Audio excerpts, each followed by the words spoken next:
welcome to another Thinking Tanks Tuesdays. As we all know what we do on Tuesdays on SACurrentAffairs TV, we review current affairs, news around the world and mostly in South Africa. Like any other Tuesdays, we are doing things like any other Tuesday. Sorry man, we are doing things like any other Tuesday again. So we're going to look at what's our highlights and headlines. As we all know, there's a lot which is happening. The state capture commission, we know there was some fireworks last week as Noma and Malusi Gigaba was testifying. And we know that tomorrow, the 26th of May, President Jacob Zuma is going back to court. And also there's still a lot happening in the ANC as well. And load shedding is still around. The Prince of Darkness is still around. So load shedding is still happening. Eskom is still having us. And it's more worried now that we are almost in winter and we are still facing load shedding and so on. And what has been on the news as well, I think on the Zulu royal family, it's just the contestations of the wills and estates, and also I think two half-sisters of Prince Mrs. Zulu are going to court, taking the decision of the Prince Mrs. Zulu to be the king to court. I don't know, I'm not sure. That's also what's happening. And as we all know, the news this week were more focusing on the mass killings and also the mob justice, because there's been also rise in mob justice where communities are taking law into their own hands because they feel helpless, and then the police most of the times are to blame, because people feel like in most cases where mob justice happens that the police are just standing there and watching. So for today, let's look again what we have on our trending current affairs in South Africa. But we all know there's been a lot happening around the world, in South Africa, in Africa. Oh, by the way, happy Africa Day today, as you all know. Happy Africa Day to everybody. To some of us, it's Africa Day every day, so we don't really celebrate Africa Day because we leave Africa. So yeah, I don't have any African songs to sing for Africa Day. What was another famous song? Oh, who can remember? It was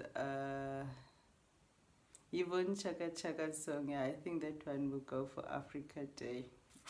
Gosh, the way we sing. It says, who's that man calling me stranger in my land, mama, my land? Na na na na na na na na, something like that. Yeah, so that's my celebration for Africa Day to you guys. And back on the current affairs now, before we start wooden mic. I know, so on our screens for today, oh, apparently there was also a fake hijacking that was Twitter news. Some girl faked her own hijacking just to get the boyfriend's attention. Apparently she was arrested now, but now she has been released on bail. People, things we do for love. And anyway, let's see what we have here. It says, let's know what we have on the front page. We've got the ridiculous fund home renovations, firearms, you remember, Brenda Songa path to maturity, West Ham, new restriction expected as third COVID wave set to hit South Africa. That's Cape Times. Let's see, because there's a lot of talks about the third wave which might hit South Africa. I'm not sure if I'm visible here. It says here, third wave looming in South Africa, new restrictions you can expect. That's Cape Times, and it was written by Rudolf Khadima, and it was 5 hours ago. And then It says Cape Town's SA positivity rate had climbed past 10%, which is well above the World Health Organization's recommended levels, which is WHO. So we are going slowly but surely to third wave. On Monday, South Africa reported 2,383 new COVID-19 cases, which 23,352 tested conducted in the last 24 hours, representing a 10.2% positivity rate. A further 72 COVID-19 related deaths were reported, bringing total fatalities to 55,874 to date. Nearly a month, the country has seen a sharp increase in positive coronavirus cases. Health experts have called for the government to introduce tighter restrictions in order to mitigate the impact of the third wave infections. According to media reports, the National Coronavirus Command Council, NCCC, will meet on Tuesday, May 25, to discuss possible measures. Health Minister Zweli Mkhize has also mentioned that new restrictions are inevitable as the country approaches third wave. At some point, we will have to look at some additional restrictions that have to be put into place to make sure that we can reduce the numbers. We are going to recommend that there should be more focus on the size of gatherings, he said. With the third wave looming and talks of new restrictions, here's what you can expect. Limit on gatherings. The minister has previously mentioned that the restrictions targeting gatherings will likely be considered. Currently, 250 persons or less for indoor venues and 500 persons or less for outdoor venues. Adhering to all health protocols and social distancing measures are permitted to gather. Wits University Social Security System expert Professor Alex van der Heever said it's unconceivable that certain restrictions targeting indoor gatherings will be considered in the next few weeks. Alcohol. Government has implemented either a full-on ban or restricted sales of alcohol in the previous COVID-19 surges. In dealing with the second wave of COVID-19 infections during the festive season, government implemented a full-on ban on alcohol sales from December 28, 2020 to February 1st, 2021, and during the Easter weekend, restricted sales for off-site consumption. Curfew. Whenever the government implements restrictions on gatherings and alcohol, a curfew is also introduced. Non-essential establishments, including restaurants and bars, must close at 8 o'clock. Jail or fine for not wearing a mask in public. Enforcement on the wearing of a mask in a public space. It is currently compulsory to wear a mask in public space. Anyone who does not wear a mask is committing an offense and can be arrested. Offenders can face up to 6 months in prison or a fine or both. Rudolf Khadima at AfricanNewsAgency.com. That was our reporter for this COVID-19 news. So that's what we have for COVID-19 in South Africa so far. So we might be looming for third wave, and obviously when third wave comes there will be restrictions, and one of the restrictions, it might be the burning of alcohol, the curfew, and also restriction on gatherings as well. So we'll see where that one goes, but yeah. And also at the same breath as they are talking about the looming third wave, there was also talk about children going back to school on a full-time basis, and I'm still not sure how that one is going to work out. But anyway, we are leaving everything to the health minister to let us know what's next. And also, apparently, the vaccines are also taking place, so there has been more people being vaccinated. So I wouldn't be sure if the reason why we feel like now we are more relaxed with taking care of ourselves is because more people are getting vaccinated. I'm not sure. So let's see. What do we have again? Cops says placed on the roads by criminal caused accidents. Alleged mastermind in Tsohofatso murder case back in court. Oh, that one is just horrible. I don't even want to go there. Let's see what's happening in the ANC. Oh, yes, that's what I told you about the fake hijacking woman released on bail after kidnapping hawks. Okay. It says the South African fake hijacking. Gauteng woman released on bail after kidnapping hawks. A Gauteng woman has been released on bail after. This was written by Dan Meyer and it was 6 hours ago, and it's from the South African. A Gauteng woman has been released on bail after stunning scenes unfolded last week when she sent out distress calls via her Facebook page, claiming she was in the midst of an active hijacking and being held captive in the boot of her car, only for police to later arrest her for having made the whole thing up. Oh gosh. Okay, it says last week the South African reported on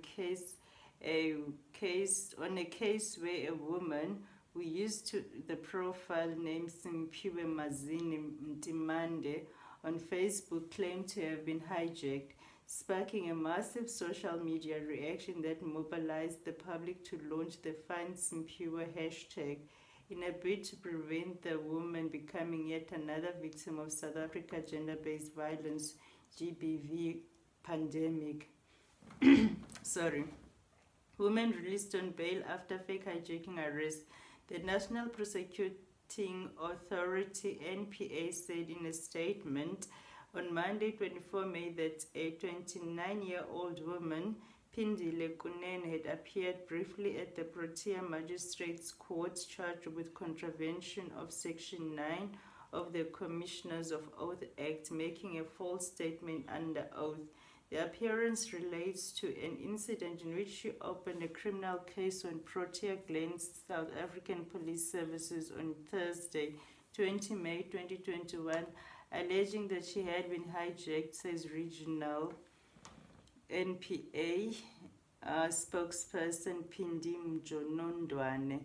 Kunene was released on 2,000 rand bail, and the matter was postponed to 18 June for further investigation. Njonondwana could not clarify any further on the matter, saying that the account from which the fake alerts were sent remains under investigation. The account has since been deleted after causing enormous uproar from those who had endured a sleepless night trying to spread the word of the horrific crime that they were led to believe was unfolding.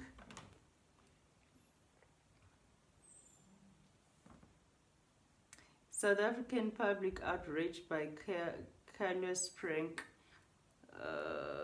The woman who was referred to by the name given on a social media account, Simpiwe Manzini Mtimande, by the media in public, is understood to have opened a case at the Protea Glen police station in Gauteng several hours after announcing that she was safe, spare a few scratches via her Facebook page. Police then investigated the claims and found that they had been led on a wild goose chase by the woman. Kunene's Facebook red alerts led to the mobilization of the South African public, who desperately tried to assist police in finding her by spreading the hashtag Finding Simpiwe as far as possible, as she posted live updates of her fictitious ordeal. And that's the story about the woman I told you about, which faked her own hijacked, kidnap, or I don't know what to call it, just to get attention. Yeah. things we do for attention. So now she ended up getting arrested.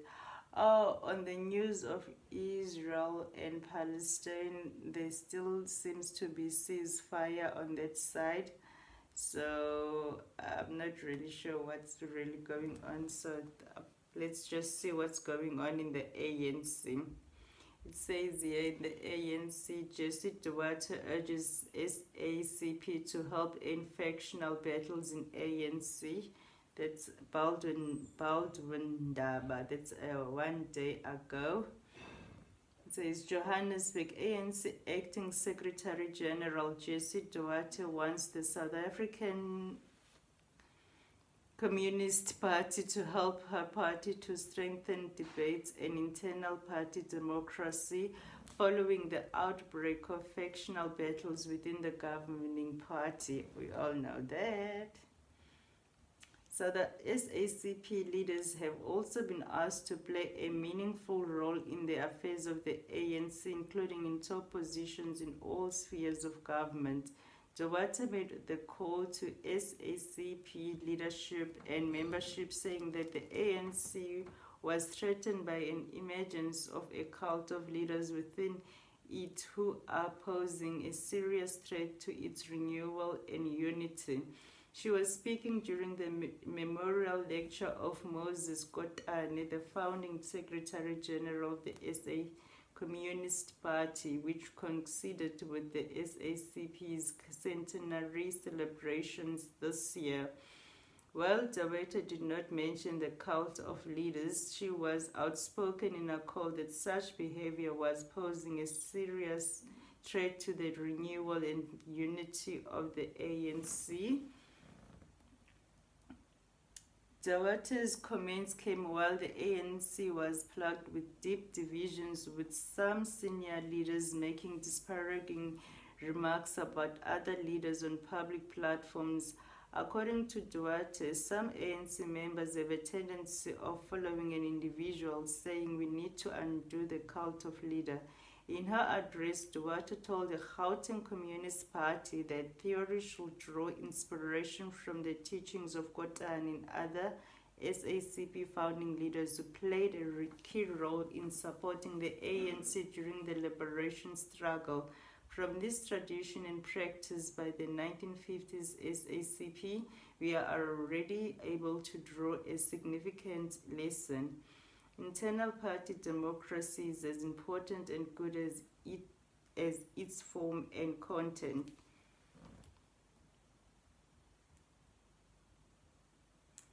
Okay.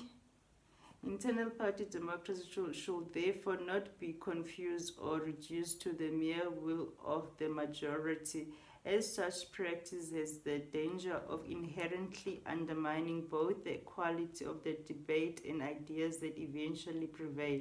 This is in direct contrast to an emerging culture of howling and disregarding for the art of convincing one another while remaining open to convince, Duarte said.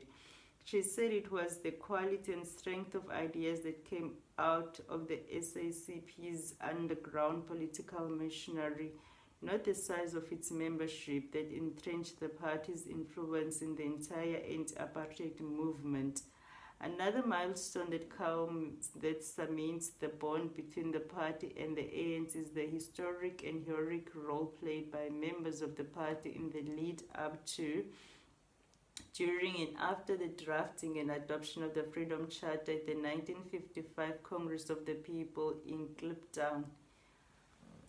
Prominent communist Lionel Rusty Bernstein's draft of the Freedom Charter was adopted by the Congress of the People with minimal changes.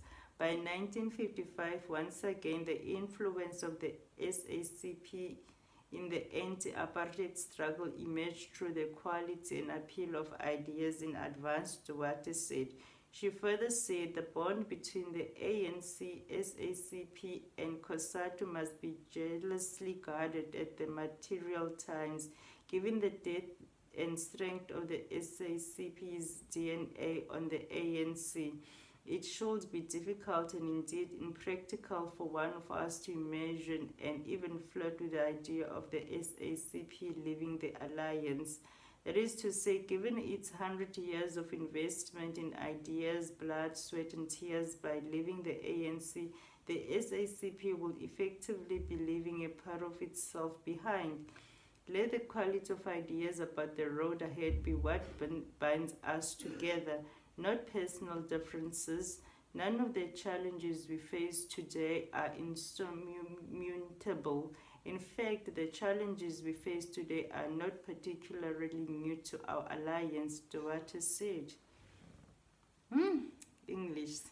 She also launched an attack against the government's failure to procure COVID-19 medicine from countries such as Russia and China. According to Duarte, the continued sourcing of COVID-19 medicine from Western countries was an equation to vaccine imperialism. Duarte also defended the use of Cuban engineers, saying they are in the country to help people have access to clean water.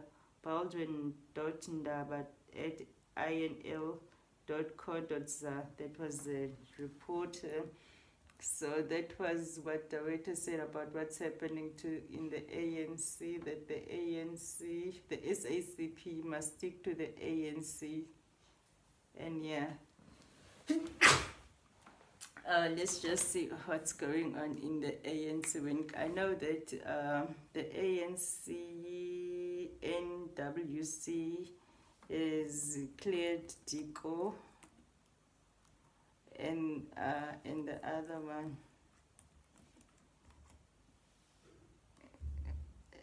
I'm trying to see what I can find here about Diko and ANC. They were being like a Kusala Diko days ANC to step aside, and this is one meaning. Because now, when was this written? ANC NDC overturns Masuku Diko suspension from Gauteng PEC. That's the one remains suspended, although declared by ANC NDC Ramaphosa. So apparently, Kuselo Diko remains suspended, although cleared by ANC NDC,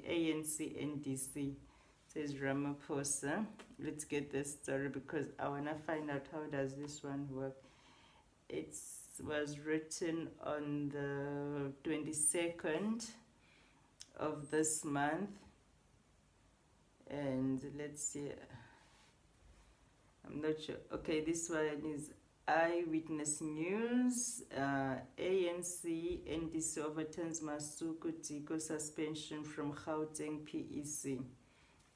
I'm not sure who wrote the story. I can't see the name now. It says, the ANC's National Disciplinary Committee has found them not guilty of contravening the party's constitution or of unethical behavior and say they can resume their duties as PEC members.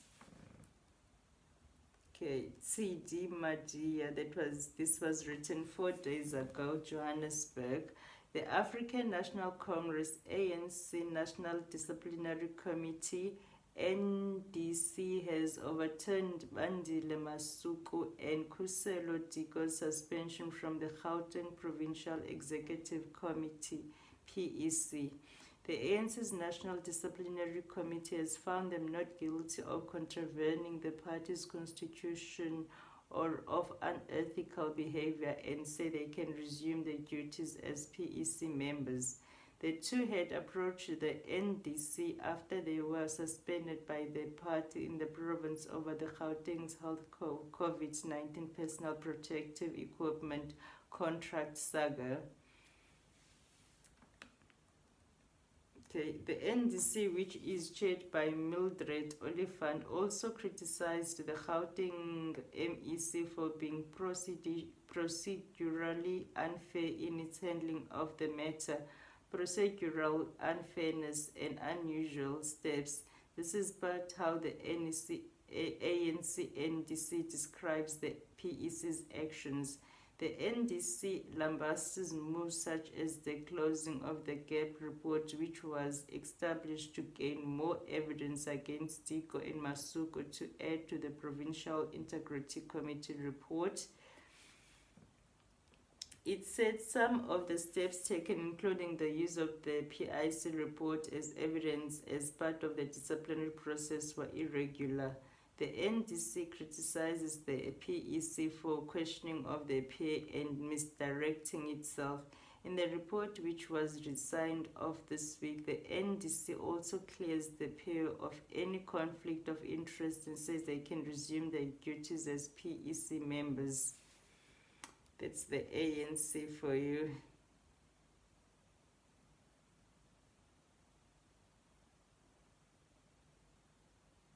So, President Ramaphosa returns to Zondo Commission on the 31st of May and the 1st of June.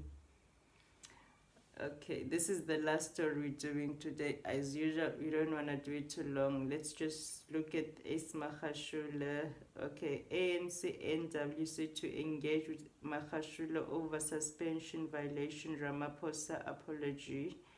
So that was 6 hours ago. As you all know, Ace Magashule still have to apologize to the ANC president, and we're still waiting for the apology. Okay, it says here, this is also again from Eyewitness News, and it says ANC NWC to engage with Magashule over suspension violation, Ramaphosa apology. Ace Magashule, who is taking the African National Congress ANC to court, has been suspended for refusing to step aside. This is over corruption charges against him. Okay, this is TD Madia, again about 6 hours ago. Johannesburg, the African National Congress, ANC's National Working Committee, has opted to engage suspended Secretary General Ace Magashule, squashing talks of an expulsion.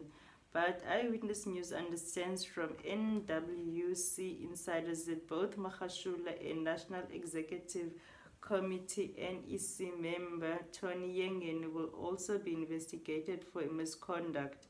This after the two were accused of sowing divisions outside the Pietermaritzburg High Court last week.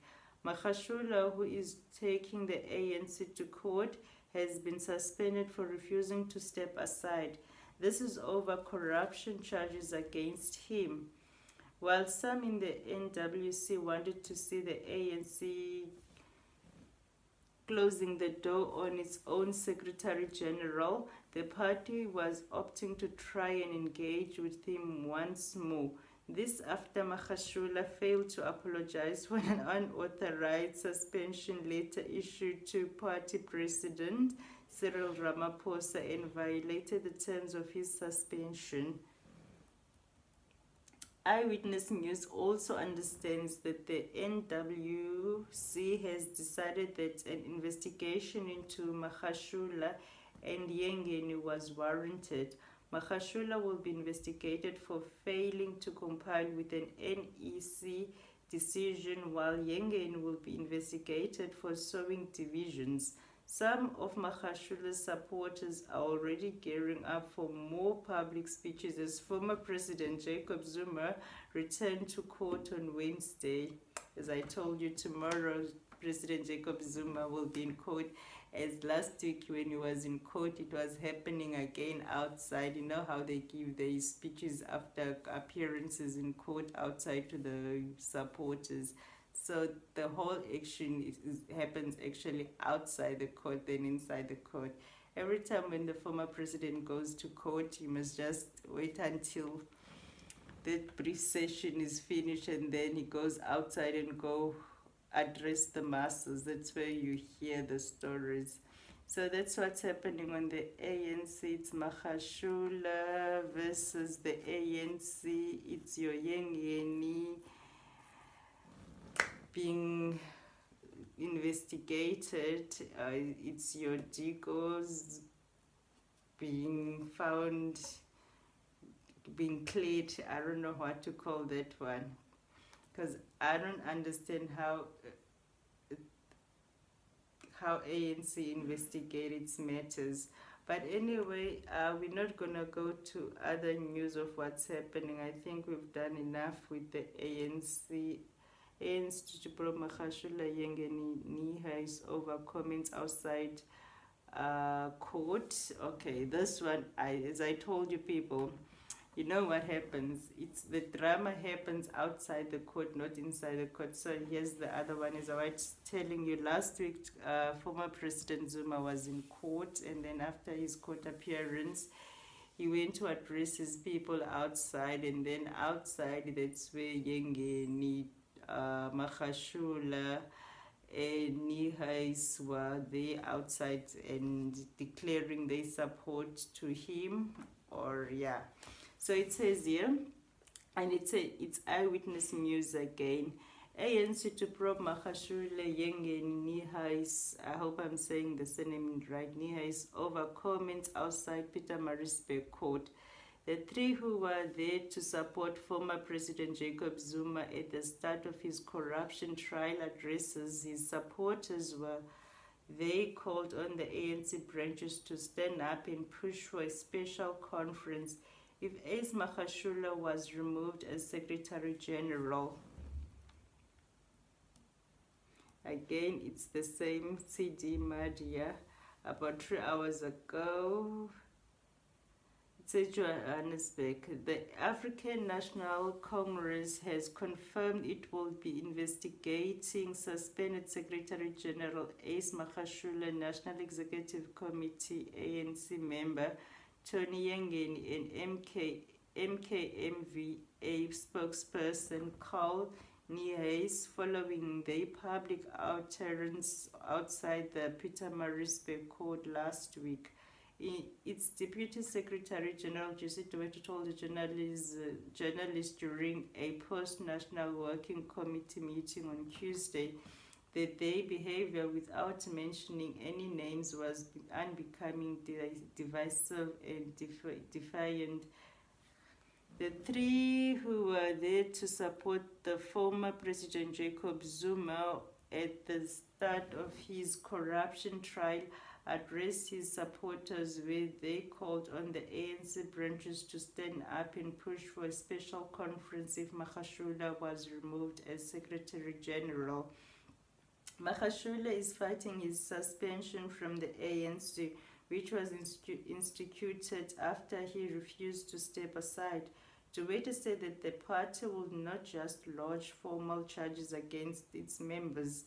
If there's no evidence, if there's just an accusation that says so and so did something wrong, and the investigation proves that nothing was wrong, there's no charge, but there's a claim, there's a damning charge in terms of all Rule 25 of our Constitution, then we can convey a charge on a person. Okay, that's what she says.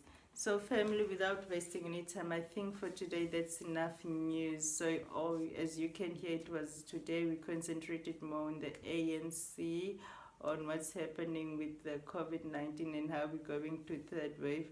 And just on the light side, we concentrated on the lady which hijacked herself, but then at the end of the day she ended up getting arrested, and yeah, so we have to be careful how we have fun. So for today, that's how we finish our thinking things with all the current affairs. So hopefully you'll have a wonderful Tuesday and enjoy yourselves. And please don't forget to comment, like, share, subscribe to this channel, and also thank you very much for all the support and for all the love. Until next week when we do another Thinking Thing Tuesdays. Bye.